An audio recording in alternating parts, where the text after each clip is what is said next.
Let's take a minute to hear what God has to say over all the noise of the world. This is John chapter 2 out of the New Living Translation. The next day, there was a wedding celebration in the village of Cana in Galilee.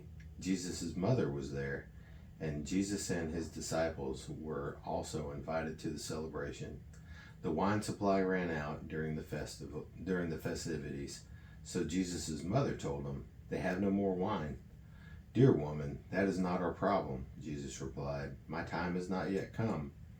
But his mother told the servants, "Do whatever he tells you." Standing nearby were 6 stone water jars used for Jewish ceremonial washing. Each could hold 20 to 30 gallons. Jesus told the servants, fill the jars with water. When the jars had been filled, he said, "Now dip some out and take it to the master of ceremonies." So the servants followed his instructions. When the master of ceremonies tasted the water, or the water that was now wine, not knowing where it had come from, though of course the servants knew, he called the bridegroom over. "A host always serves the best wine first," he said. "Then, when everyone has had a lot to drink, he brings out the less expensive wine, but you have kept the best until now." This miraculous sign at Cana in Galilee was the first time Jesus revealed his glory, and his disciples believed in him. After the wedding, he went to Capernaum for a few days with his mother, his brothers, and his disciples. Jesus clears the temple.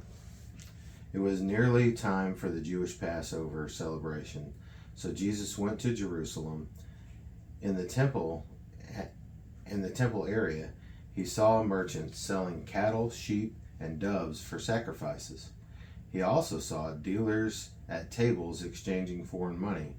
Jesus made a whip from some ropes and chased them all out of the temple. He drove out the sheep and cattle, scattered the money changers' coins over the floor, and turned over their tables. Then, going over to the people who sold doves, he told them, "Get these things out of here. Stop turning my Father's house into a marketplace." Then his disciples remembered this prophecy from scriptures. "Passion for God's house will consume me."